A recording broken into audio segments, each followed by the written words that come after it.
You're listening to There Ought to Be a Law, the Center for Auto Safety podcast with Executive Director Michael Brooks, Chief Engineer Fred Perkins, and hosted by me, Anthony Cimino. For over 50 years, the Center for Auto Safety has worked to make cars safer.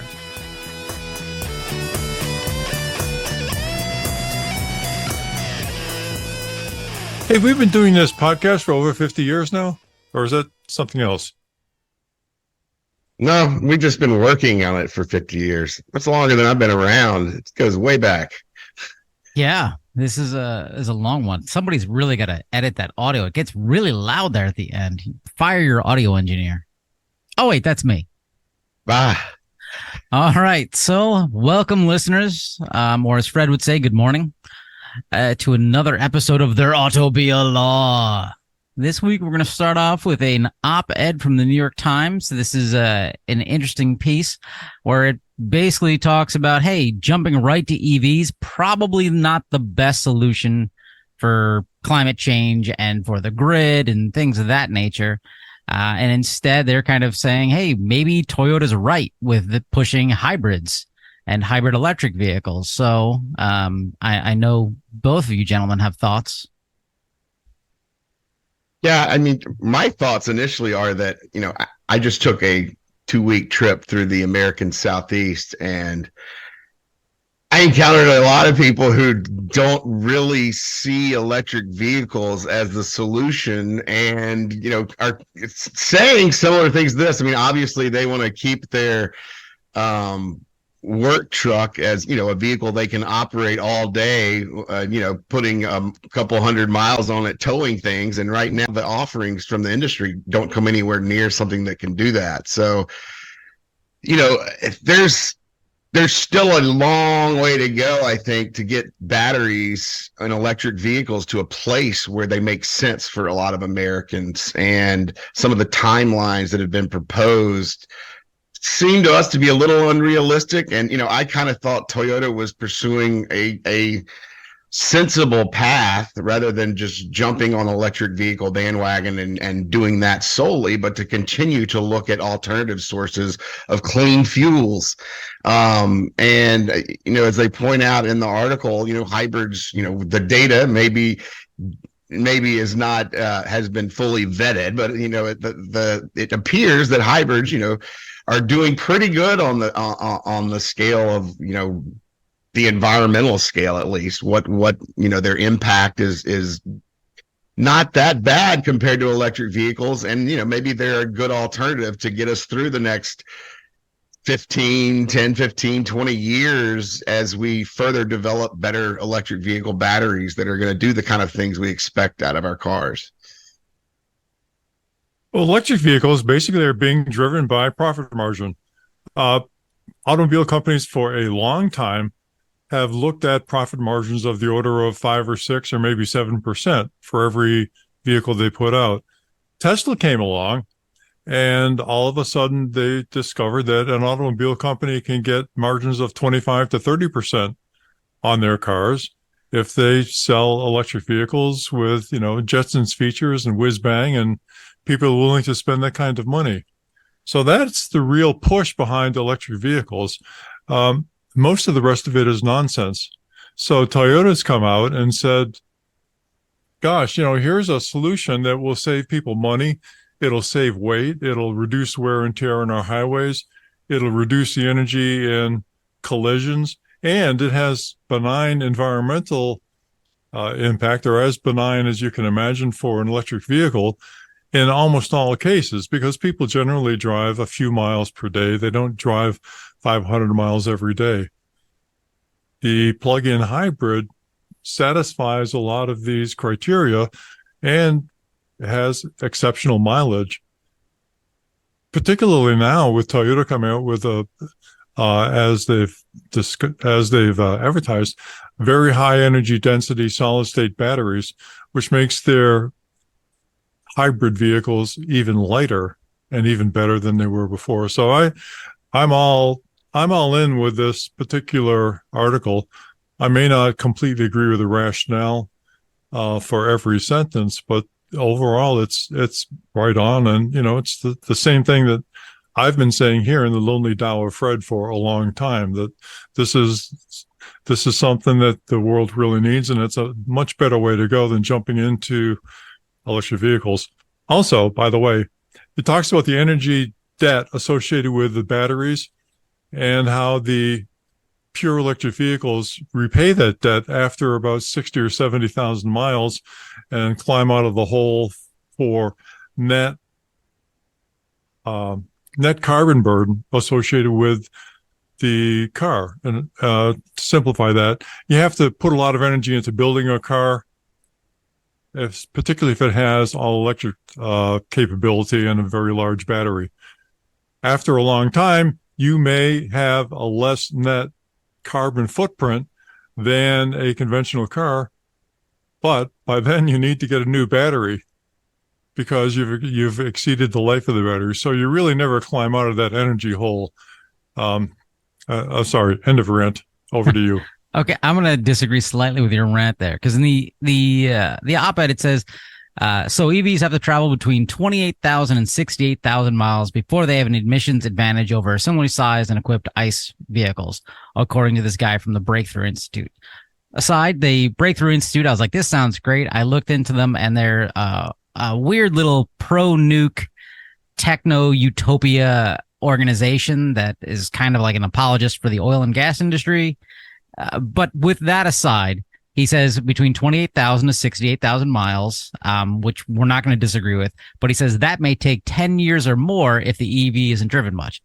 Okay, that's where, hey, let's fudge some numbers, because the average mileage driven per year from the Federal Highway Administration is 14,263 miles on average. So we're talking on average, using that 28,000 to 68,000 miles. I learned to do math from watching Fred. Is that on average 2 years to a little less than 5 years, which sounds okay.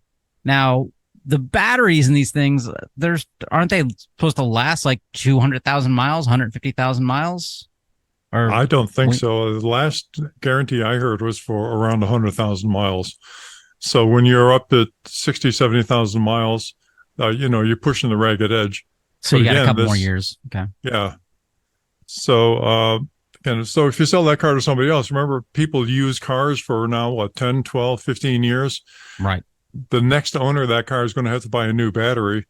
And that new battery is an enormous energy sink. There's an enormous amount of energy required to build that new battery, ship it, install it, all those kind of things. And you're then left with an old battery for which there's no commercial recycling ability currently around. So you've got a big hunk of metal, manganese, lithium, cobalt.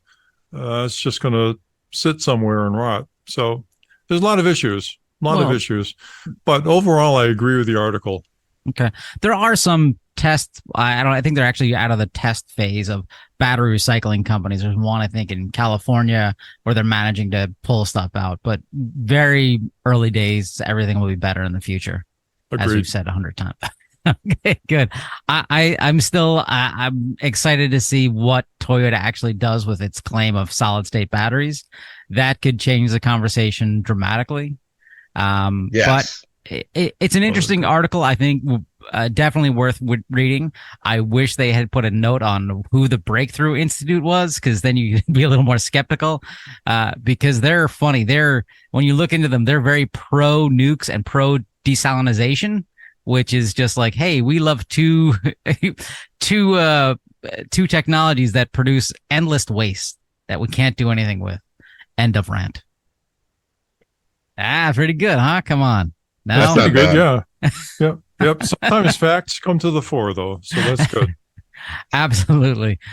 So this past week or so, Michael has been really busy and swamped, not just from driving around the South, but from getting people to go to autosafety.org and donate. Have you done it? More and more of you are doing it, but that's not what he's been busy with. Instead, Congress has been really heating up on autonomous vehicles. NHTSA starting their AV rulemaking. And, well, the automated autonomous vehicle, I don't know why I always say automated. The autonomous vehicle industry, your GM Cruise, your Waymos, or your whatever Apple calls their car, that Zoox thing. They're all like, hey, get rid of rules. We don't need no stinking rules. Rules? No. That was a really bad play on the Treasures of Sierra Madre, a lovely film with, what was his name? Henry Bogart? What was his name? Sam Bogart? What was his name? Bogart. Humphrey Bogart. There we go. Anyway, so Michael, tell us about how busy you've been. Well,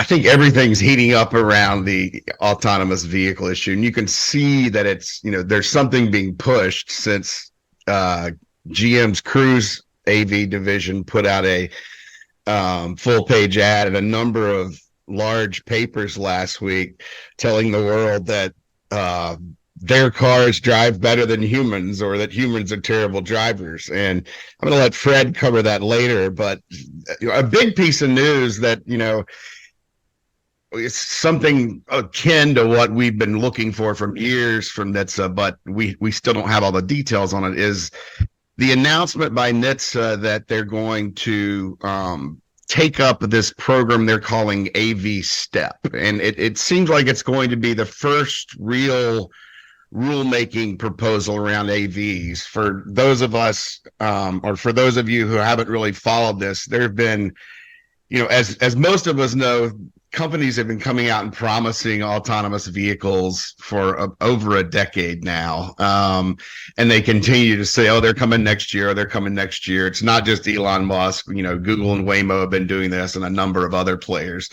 And, if you've listened to our podcast, I think you're aware by now that the timelines for when this stuff is actually going to be safe, actually helping the disabled, actually really contributing a net benefit on our roads, it's still far into the future. Right now, they're causing an absolute mess on San Francisco's streets and in other cities. And, instead of going back and trying to rectify those issues, the industry continues just to push forward with this idea that AVs are the future and they're going to save us from ourselves, and we need to get them on our roads replacing humans right now. But we don't, and that also ignores a lot of other issues, like, rural autonomy is something that is, probably 30 to 50 years away. And, it's really, well, it's just really a mess right now. There's a lot of things going on. So NHTSA's come out with this proposal to essentially give manufacturers a higher cap on the current number of vehicles they can put out on the road under exemptions. Right now, that number is around 2,500 vehicles total. So, if you're GM Cruise and you're operating in Austin, LA, San Francisco, and you're trying to spread to other places, it's inevitably going to cap the number of vehicles you can have operating in those areas. Given the problems they're having right now in San Francisco, I think that number sounds pretty sensible. Fix what you're doing wrong, driving at low speeds in good weather in San Francisco, and then we'll talk about expanding your cap. So we're interested to see what comes out of this proposal. It was just announced. The actual rulemaking proposal, we don't expect until the fall at the earliest or so. So it doesn't, right now, there's not a lot of guidance on what it's going to look like. We think that in exchange for additional vehicles allowed on the road testing, NHTSA is going to, in return, get good data on how these vehicles are performing and operating, and gives them something to track, both, for future rulemaking efforts, as well as to, if there are safety issues that arise that can be dealt with via recall or NHTSA's enforcement arm. That's something that data could help provide. But, as yet, we don't really have an opinion on it one way or another, because we haven't seen any real details on the program. But it's a good step for NHTSA to take after essentially ignoring this issue and putting out voluntary guidance that's meaningless for the last decade or so. So, Michael, I want to clarify. You started off claiming that Kyle from Cruz is a liar, that he placed an ad that was misleading? Are you saying he's a liar? Kyle is saying a lot of things that conflict with reality. Oh, Hey, don't go stealing my thunder. And I'm going to let Fred take care Okay. of some of that later in the Dow. But, beyond the human driver issue, saying things that we're going to highlight on a new page on our website this week called AV Fan Fiction. The first one of those, is that, he says that the current vehicles on the road are going the way of the horse and buggy. And he believes that they're going to be, in the 5 years, just 5 years from now, autonomous vehicles are going to dominate our city streets. Okay, well, let's leave all that excitement to Fred later on in the Dow. So with NHTSA here, so I don't fully understand this. So NHTSA wants to make this negotiation, or it seems they do. It says, hey, we'll give you more AV slots on the road and more pedestrians as human guinea pigs and other drivers on the road as human guinea pigs unwittingly. In exchange, the autonomous vehicles companies will share data with them. Now, don't car companies already have to share data with NHTSA? Like, no, if they get so like I get into a crash, like that doesn't get shared. So the only thing they have to share now would be if there's a crash. There's early warning reporting and there's the standing general order, and those require some level of reporting to NHTSA on fatal crashes and crashes with injuries, and in some cases crashes with property damage. But they don't include a lot of information, certainly not enough for NHTSA to figure out anything without conducting their own investigation of the matter. So there are some data sharing provisions. I think what NHTSA is looking for here is actual data on the entire operation of these companies, proving that these vehicles are safe. That's a really important part of the current process that the government has for exemptions. They essentially, and there are a lot of factors, but essentially what you're trying to show as a vehicle manufacturer is that even if you exempt these vehicles from motor vehicle safety standards allowed on the roads, they're still just as safe as vehicles that meet the federal motor vehicle safety standards. And that's a difficult bar, and it's a difficult decision for NHTSA to make. I mean, how do you determine prospectively whether this vehicle is going to be safe on the road? That's very hard. So what I hope there is a better, some better regulation that comes out of this process that clarifies, how do we define what's safe? Going back to some of our discussions about safety cases and, what it really takes to ensure the safety of an autonomous vehicle over its lifetime.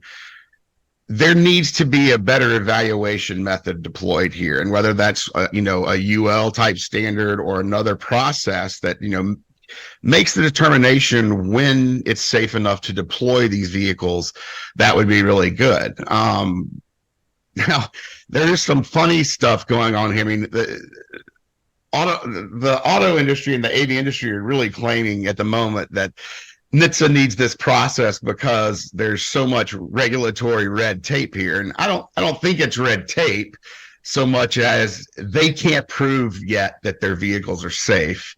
And NHTSA is very aware of that. So, perhaps if the industry hadn't been lobbying for many years to keep NHTSA's budget down, and to prevent them from hiring technical staff that are savvy enough to make these types of evaluations and gather this type of data and write these rules at an earlier date, that's part of the problem. I mean, they've been, there's just not enough data coming into the agency that is being evaluated to make a determination of whether or not these vehicles are safe. If you look at the petitions that have been filed so far by, Waymo, Ford, and GM, there's a lot of aspirational language, a lot of discussion of the benefits of AVs, but there's not really a lot of discussion about how they're performing, what their plans are when it comes to safety.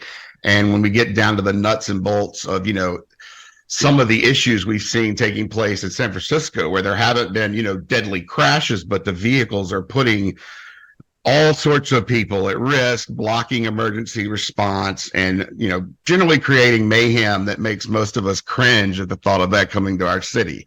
So there's a long way to go on that issue. So why is NHTSA seemingly arguing from a point of weakness, saying, okay, if you give us this data, then we'll give you these slots? Like, well, shouldn't they just be like, give us this data and then we'll get back to you? Like, I mean, that seems to make the most sense to me. Why approach it from such a losing proposition? Well, in order to acquire that data, in order for a federal agency to acquire data like that, they have to go through a rulemaking process, and that rulemaking process also has to comport with paperwork reduction requirements that are federal law. And so it's a difficult process anytime you want to do a mass request from data from an industry that doesn't really want you to have that data.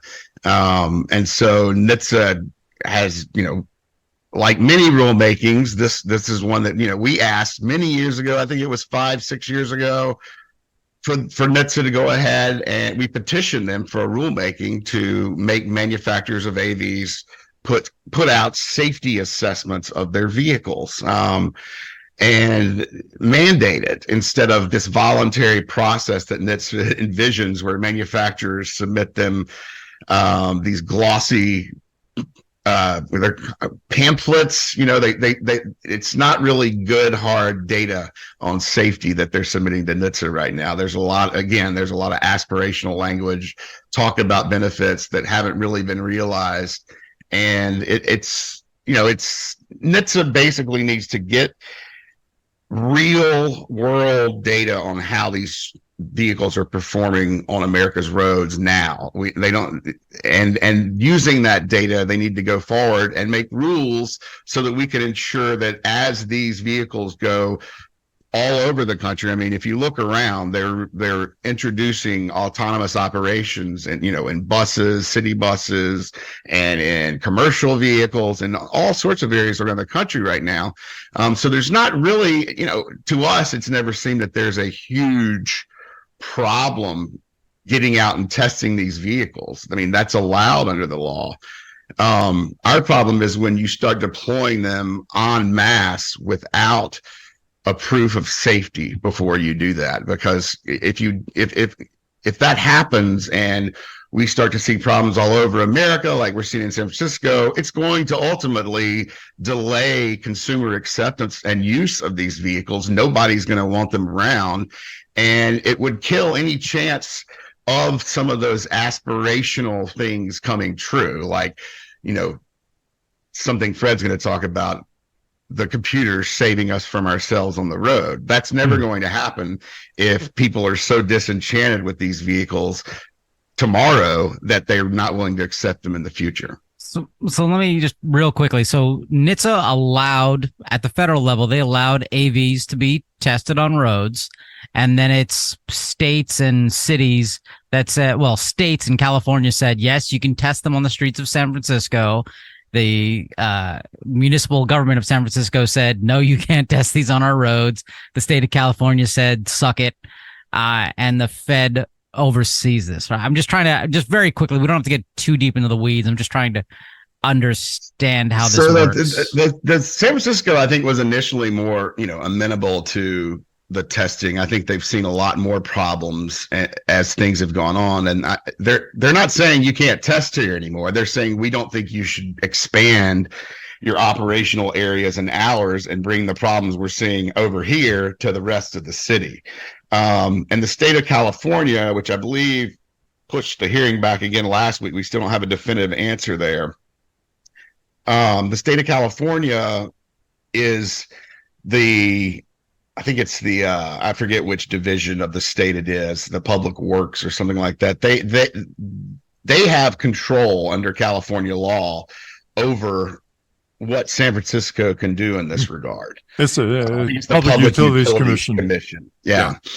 They have control over what the city can do in that circumstance. And, that's something that autonomous vehicle manufacturers and their lobby have been pushing. They don't want local control. That complicates things greatly for them, particularly when you see a lot of concerns from citizens like you do in this case.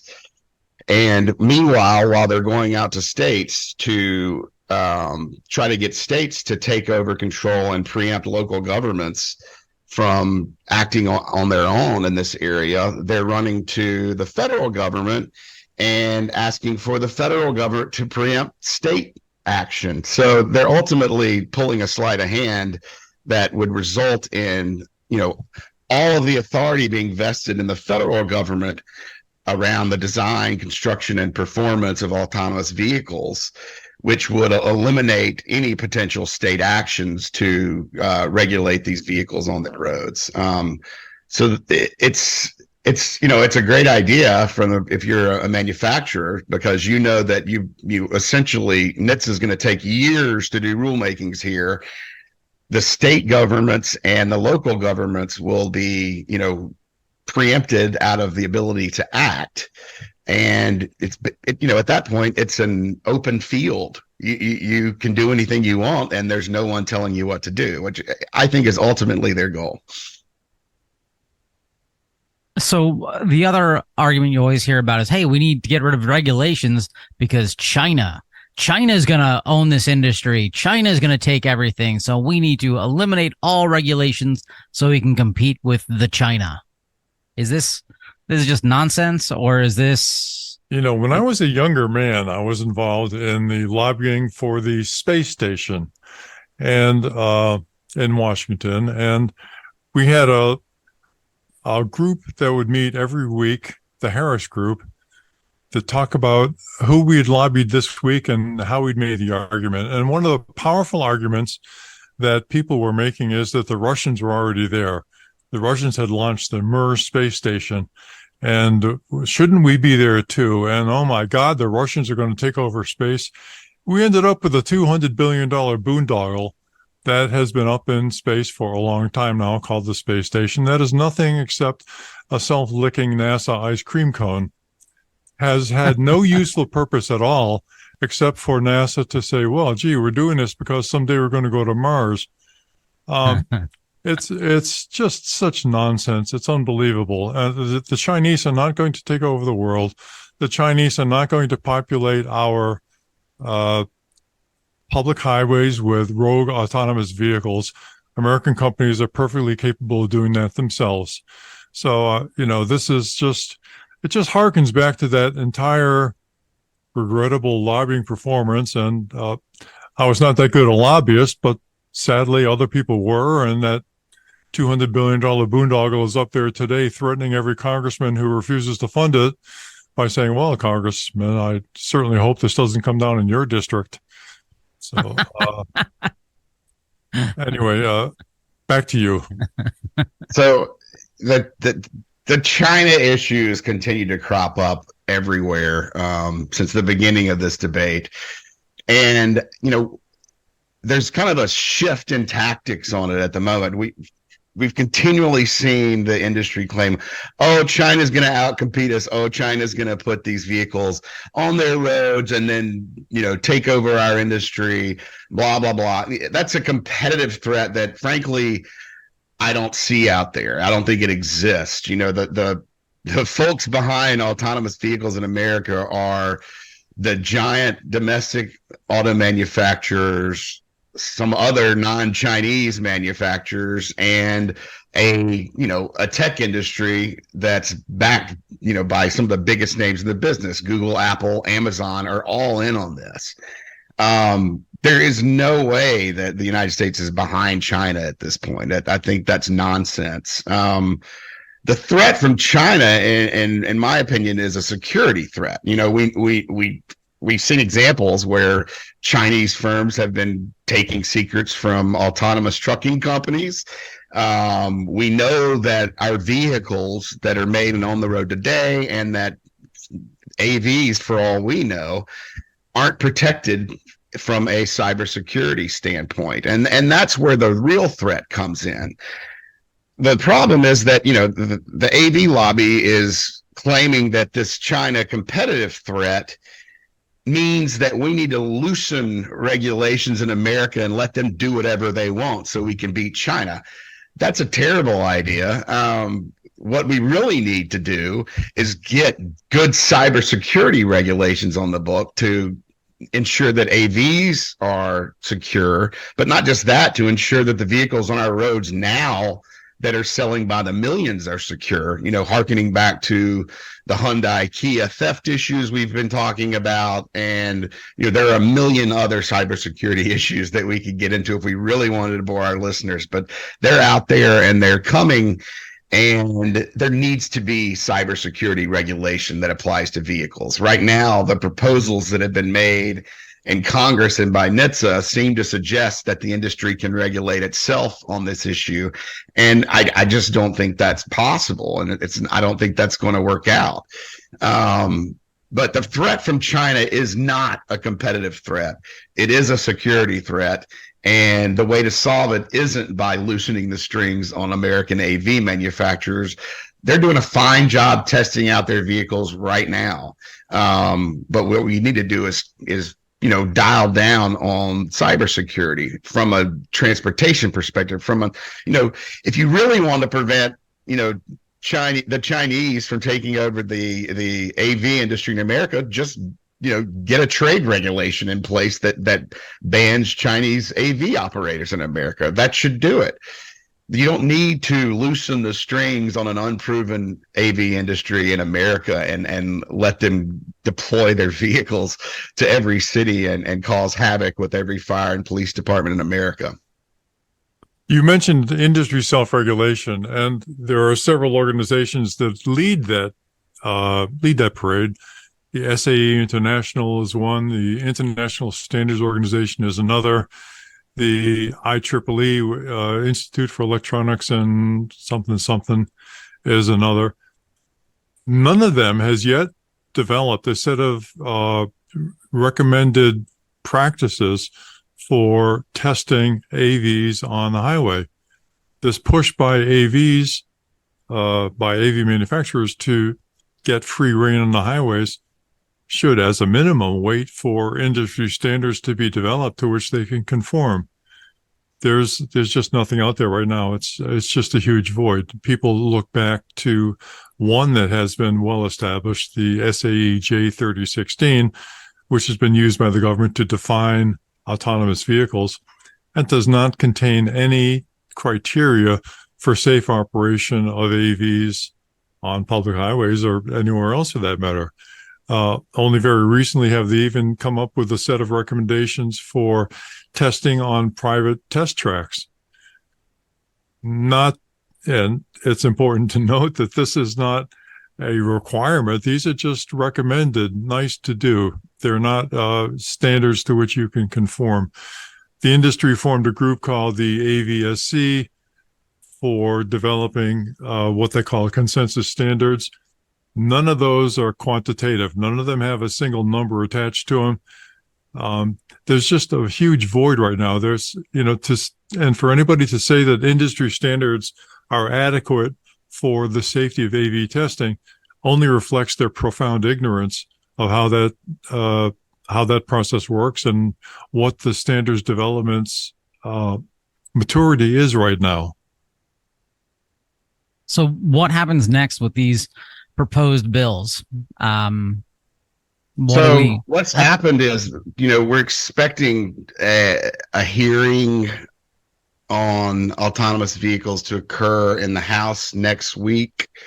And as part of that, we expect there to be some, proposed bill language. We know that the majority or the Republican on that the Republicans on that committee are essentially proposing a bill that is 6 years old and was passed by the House but never made it through the Senate a long time ago. And if you've followed this area at all, you know that a lot has changed in 6 years, and the idea that bill could appropriately set in place, the regulations and things that are needed for autonomous vehicles is kind of a joke. Plus, the bill that's being proposed leaves out some incredibly important consumer protections. The first is simply defining what happens, when an autonomous vehicle hits you. Are you going to be able to take the manufacturer to court? Is there going to be insurance? Who is to blame is an issue that is left wide open in that proposed legislation. I was clearly to blame because I'm the human and I made a human error, right? That's the argument that Tesla is making on people that turn on autopilot. But in this instance, the human doesn't. In the autonomous vehicles, the level 4 and above, there's no human way to control the vehicle in those circumstances, and blaming the human would be equivalent to blaming the passenger in a taxi or an Uber. So it's unclear in that legislation who is at fault, and we think that the manufacturer should be to blame. The manufacturer of the vehicle or the automated driving system is the responsible party there. That needs to be clarified. Plus, some of the folks who are pursuing autonomous vehicles are tech giants, and tech giants rely on a tactic to avoid court called forced arbitration or binding arbitration, where you sign an agreement that you click on your phone and none of us ever read, that says you're going to be going to arbitration before you take us to court, even if someone dies. You saw Uber uses this a lot. They use it pretty zealously. They even tried to use it against sexual assault victims in their vehicles to prevent their cases from going to court. They're definitely going to attempt to use it when there are crashes and other things that could be blamed on the technology. And, as we've seen recently, Waymo, or Google's driverless car operation, and Uber have reached an agreement to work together on rideshare, and Waymo's already using binding arbitration agreements as well. So the tech folks involved in the autonomous vehicle industry, have a long history of, basically preventing people who have been harmed by their product from taking their case to court. And that's not something that has traditionally been part of the automobile industry, although they have their own little special legal tactics to prevent justice from occurring.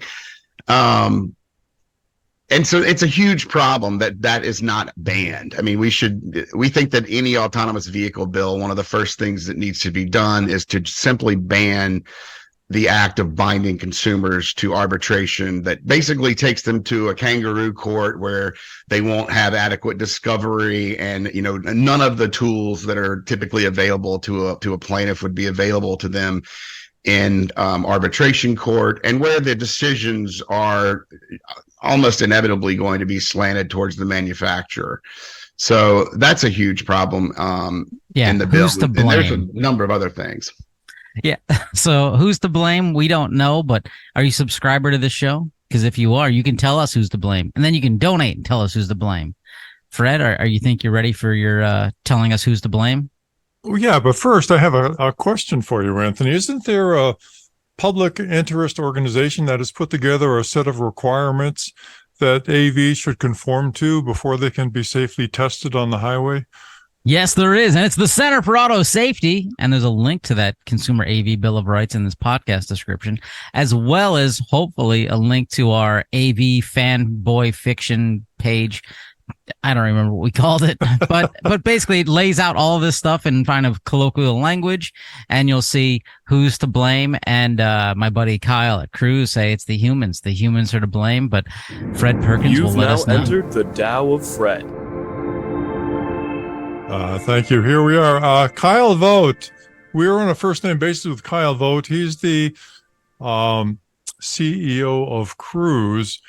And Michael said earlier that he's been quoted as saying, 5 years from now, we'll all be driving autonomous vehicles and people will be looking at their conventional cars the way people look at horses and mules. I looked up his history, and he apparently hasn't worked anywhere for more than 5 years. So I think that's just his planning horizon. It's interesting. But so they've just taken out an ad in several leading publications, including the New York Times, full page ad titled "Humans Are Terrible Drivers." Question for you, Anthony: do you think that crews would always put their best foot forward in a New York Times full page ad? I mean, why would GM Cruz and Kyle ever mislead us or lie to us? Well, Yes. it's hard to know. But he tweeted alongside the ad, "Human drivers aren't good enough. America can do better, and it's time we fully embrace AVs." This is pure and eloquent salesmanship to conflate two unrelated phenomenon as though that they're somehow causally related. So it's clear that he's never passed the LSAT because they have a lot of logical questions on there. And when I looked up his resume, it confirmed that he is definitely not a lawyer. There's no logical connection between America can doing better and it's time to fully embrace AVs. The ad starts by saying people cause millions of accidents every year in the U.S. Well, yes, that's certainly true, but it's completely tautological too, because an accident is defined as an unfortunate interaction between humans and vehicles. So tautology doesn't really do a lot to add to the discussion. So this is not in any sense a useful observation. It should also be clear to people, it should be clarified here, that in other parts of the world, the accident and fatality rate is steadily declining. The U.S. is an outlier. So clearly the fact that the rate of accidents and fatalities in the U.S. is increasing has not got anything to do with the evolution of technology that's in these cars. It's got to do with other factors, most of them having to do with infrastructure, separation of vehicles, high-speed vehicles from pedestrians, things like that have been accomplished and widespread in Europe, but are simply rare in the United States. So there's really looking at the wrong end of the horse on this by Kyle. And well, good for him. He can look at whichever end of the horse he likes, I suppose. Hey, He no then goes on judgment. to say, cruise driverless cars are designed to save lives.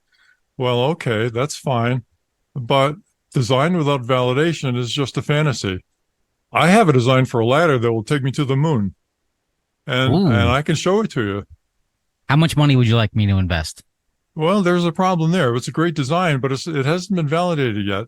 And So more money? More money. Or Okay, just keep on sending it. Just keep on Okay, sending good. it. I'll be happy to take it.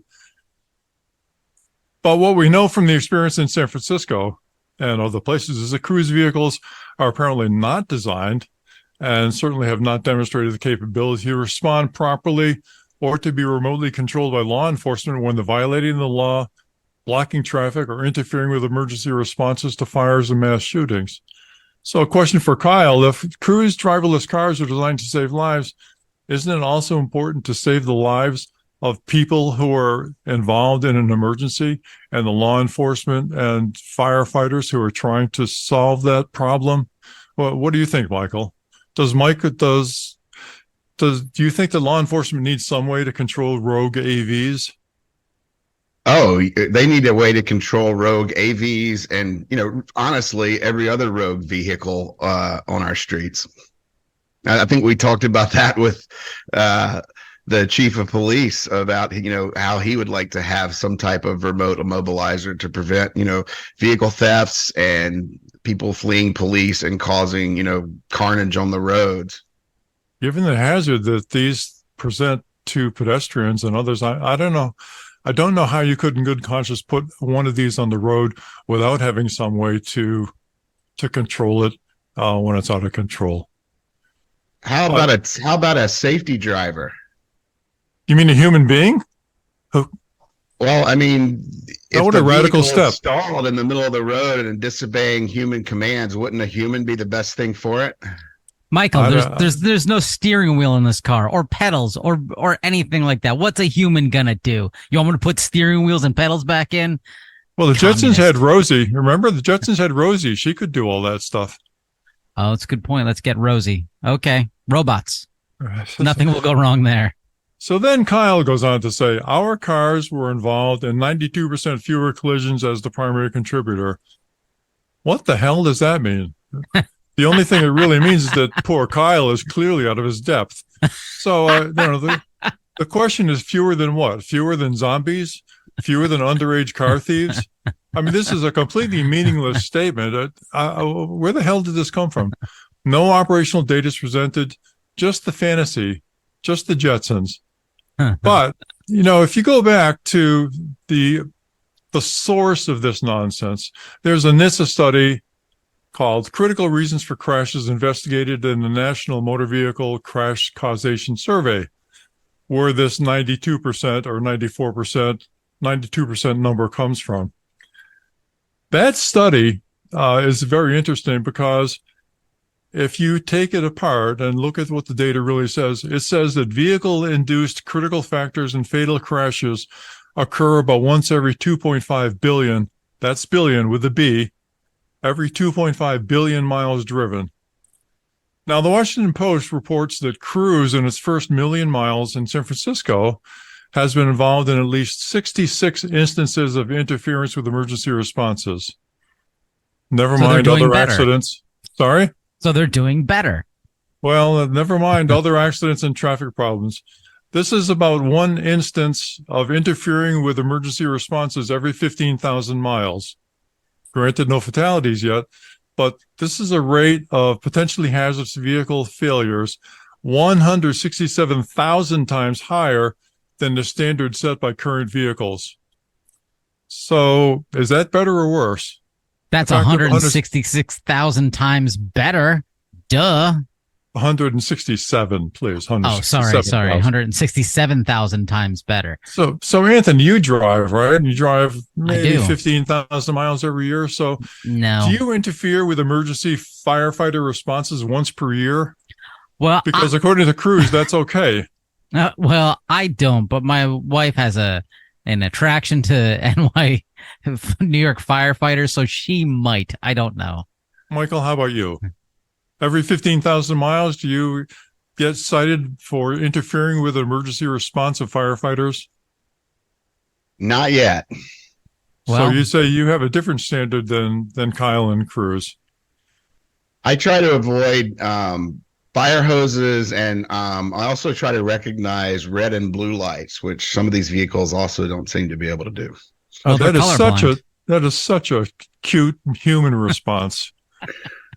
He's like a That's Boy Scout. You're definitely a human, Michael. That's great. Okay. So anyway, they closed the ad with a killer argument. They also never drive distracted, drowsy, or drunk. Wow. What a powerful statement. Okay. But nobody has yet shown that any AV can drive as safely as a human who is distracted, drowsy, or even legally drunk. Lots of distracted, drowsy, and drunk drivers get home safely and don't get into collisions. It's still a bad idea for our listeners, but the fact is that nobody's demonstrated that an AV is even as good as a drunk driver. There's just no data to support that. The Cruise data showing interference with emergency responders every 15,000 miles is not very promising. Also, you should note that AVs do not have a conscience, and they simply never care what the hell is happening because they don't know how to care. Can They we don't know set how this to- up on a sorry, can we set this up on a test track, drunk driver versus autonomous vehicle? I'd Because love to this see would it. that would be so much fun. I would love to see it. Well, in any rational development program, when you find a problem, you go ahead and you set up a test case to replicate the problem, and then you work on the system that you're developing until it can fix the problem, right? Sure. So I'm sure by now the Cruise is set up at the GM test track a system that replicates a fire scene where they have hoses and personnel running around, and that they've taken their Cruise vehicle and they've put it through the paces so that they know that it properly responds to all of those situations. I'm sure they've done that because they're such responsible people, right? And it's surprising to me they haven't published the results of that. I don't think so. I think they're probably focused on scenarios what they're used to, which is, driving from one end of Pacific Heights in San Francisco to another end of Pacific Heights in San Francisco, and then to the private airport to get on their jet. Right. We'll just stipulate that there's no firefighters in the way, so why not? No. But anyway, they also never drive distracted, drowsy, or drunk. That's fine. But no human driver has ever been disabled by a cyber breach. There are many examples of connected vehicles being disabled or taken over by cyber breaches.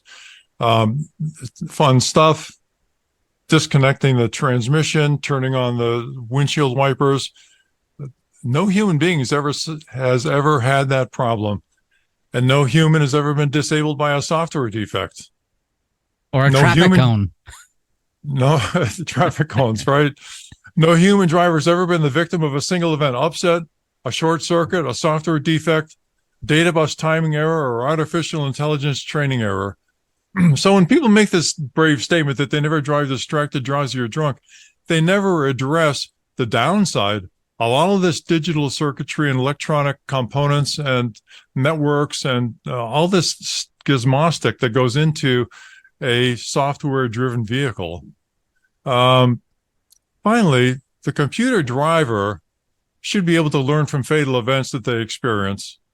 So by now, I'm sure that Tesla set up tests of its FSD and AP, the autopilot responses, to white trucks crossing highways that have killed multiple people and to highway gores.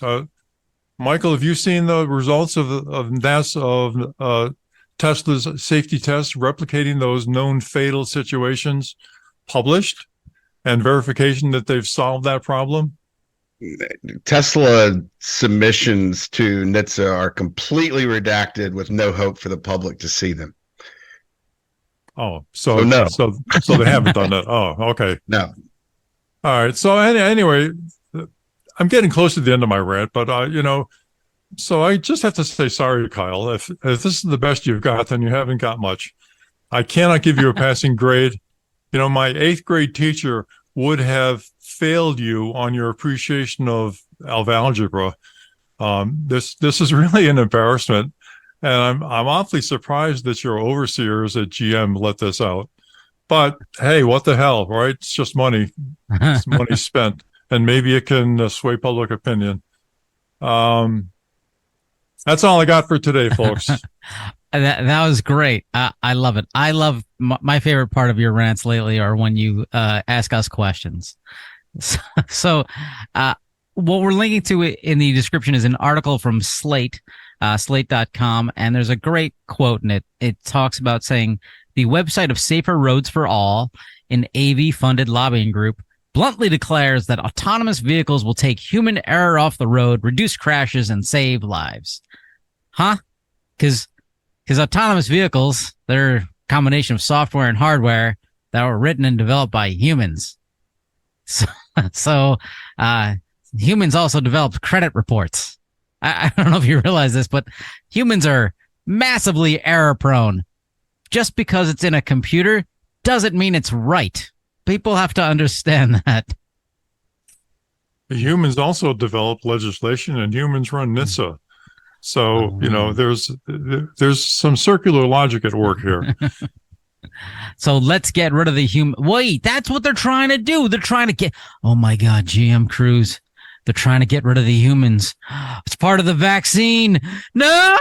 All right, enough of that nonsense. But ladies and gentlemen, sitting at home or in your car, just because something's on a computer doesn't mean it's true. That was a quote from Abraham Lincoln, right? It was. And that was what I once said to somebody at a credit card agency who claimed I was born 10 years after I was. And I was like, wait, what? Like, what decade was I born in? No, they're like, it says it right here, sir. And I'm like, it says it where? On the computer in front of me. Oh, you silly, silly person. But hey, How about a little recall roundup, and we'll call it a day. Recall roundup, 3 recall roundups. Let's go. Strap in. Time for the recall roundup. This week, we're going to start off with a defect information report from Toyota. And this is for their RAV4 Prime model year 2021 to 2022. Their Lexus NX450H Plus. Who names these cars? Why the NX450H Plus? I mean, are people sitting there going, "Oh, you only have the 450H"? Well, I have the H Plus. It comes with the chrome labeled cup holder. I don't know what's in these cars. Anyway, the issue affects only vehicles equipped with a DC to DC converter containing a current rectifying module with a specific design described in this report. I can't read this whole thing, Michael. What happened? Are you talking about the DC-DC converter? Let's the DC-DC converter. Yeah. Now, while Michael's figuring that out, Fred, as an engineer, why would you ever want to convert from direct current to direct current? Well, because you need a different voltage setting for different electronics. Okay, so you're stepping up or stepping down. Stepping up or stepping down, yeah. Okay. And you can't really step up directly, so you've got to have an oscillator and a transformer in it to step up the voltage. So there's a few components, analog components, that need to be included in DC and step up converters. Step down converters, you can do it a little bit more easily.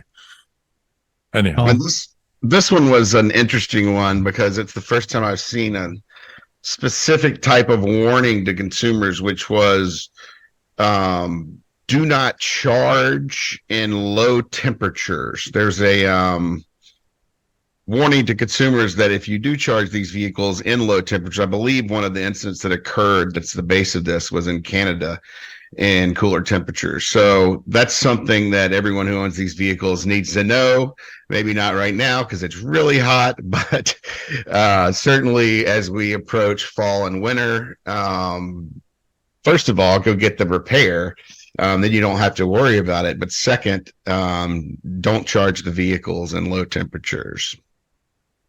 All right. The next one we have is another Toyota one, and it's a whole collection of Toyotas, pages upon pages of things like Lexus NX350, the NX250. Oh, you're just poor. You can only have the 250? Oh, my God. So lame. The NX350 hybrid. Oh, aren't you better than me? You got the hybrid?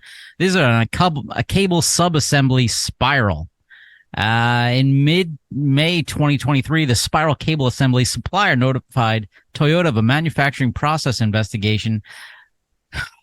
God, I just can't do this today. You just can't read all that, Anthony. What the listeners really need to know here is that these are very new 2023 Toyota vehicles, and this is an airbag non-deployment issue. So what that spiral yada yada cable Anthony was talking about is it controls airbag deployment in some way, and or interferes with airbag deployment. And so if you're in a crash in one of these vehicles, there's a chance that you will not be protected by your airbag. So you definitely need to get that checked. I don't believe the remedy has been announced yet, but we will bring it back up when it's available. All right. And the last one we have is Ford and you know, just my brain not working so well on this. You know, there was another one that just came out this morning on Mazdas, and it's, you know, goes with our general theme. We've heard a lot of these in the last 2 years, but it's the rear view camera assembly again on about Love it. 250,000 Mazdas. That will be, you know, we'll have that in our wrap up on the website if anybody wants to click through and see that. The Mazdas involved, I believe, are vehicles going back to 2016, 18, 2013. So we're looking at, you know, older models. I think they're all pre-2020s that are having this problem. When you see vehicles that old being recalled, probably a pretty serious issue. So we would encourage everyone that owns a Mazda to check their VIN on NHTSA's website and make sure that you don't qualify for one of these recalls. And lastly, Ford Motor had the most recalls of any automaker in the first half of 2023. So big round of applause to Ford for having the most cars they had to recall compared to everybody else, beating Stellantis even. I mean, well, we never know when you see numbers of recalls whether it's a manufacturer that's having a lot of quality or design problems, or whether it's a manufacturer that's taking its safety responsibility very seriously. So it's hard to parse those numbers without inside information that Ford's probably not going to give us. But they are leading in recalls. I think this is the second year, maybe more in a row. They were the leader last year as well. So there's also trends that in the first 6 months of this year we've seen that are similar to last year. For instance, last year there was a record number of rear view camera recalls. There were over 30, I believe, maybe even approaching 40. And this year we're on track, thanks to Mazda now, with about 16 or 17 to come near to that number again. So once again, we're posing the question, what is wrong with the rear view camera systems? And also, one thing that we've seen this year as well, last year there was a record number of electric recalls or recalls involving vehicle electronic systems. And it was 150 out of NHTSA's 1,000 or so recalls were related to electronics. And this year, just through the first 6 months, we've already seen 110 recalls related to electronics. So as your car becomes a computer, it looks like you are going to be in for more electronics problems. And I think that's pretty well borne out by the consumer complaints and other things we've been seeing in the last few years. But wait, Kyle tells us that in the future, everything will be better. And as soon as the computers completely take over, there'll be no more traffic accidents. Do we see a disconnect here? will my AV recall itself? Whoa. Yeah, I think there's a huge disconnect there between reality and some of the things coming out of Detroit and California. Oh, that's another issue, actually. The computers are incapable of extending themselves beyond their capabilities, which sounds dumb. It sounds tautological, but humans can do that. Humans have judgment. Humans have reason. Humans can project beyond their current capabilities. This is an important part of driving safety, something that AVs simply do not and never will have. When confronted by a situation for which they've never been trained, they tend to stop on the street and wait for an engineer to drive up a half hour later and relieve the traffic problems. A half hour later, I'm waiting for, like, this will be the cheesiest jokes in the next few years. Some comedian being like, you only had to wait a half hour for your engineer to show up to fix your car. I've been waiting for 3 months. Heck, I had this gig here a week ago. I'm still waiting. Oh my God, I'm not even a comedian. And my arms are really tired. That's not a bad Rodney Dangerfield. You should work on it. Well, no, Rodney was funny. Hey, listeners, what did we learn this week? We learned that, maybe don't buy a car or listen to bullshit from somebody named Kyle. We learned that NHTSA is arguing from a point of weakness. Those are the main things we've learned. That's more or less what we've learned this week. And hey, thank you for spending another quality hour or so with us this week, and we'll be back next week. Just one more thing. Michael, okay. Did you go to Piggly Wiggly when you were down in Mississippi? Holy shit. I went to a Piggly Wiggly twice, I believe. I went to one in Mont Eagle, Tennessee, where they had recently rearranged the entire parking lot to build a big line of Tesla superchargers, which I thought was cool and is going to give the people traveling on I-24 in Tennessee some charging options. Next year, even the ones in Ford and GM. So Piggly Wiggly is getting with the times and helping America build its electric vehicle infrastructure. Wonderful, wonderful. Thank you for listening, folks. Thanks, everybody.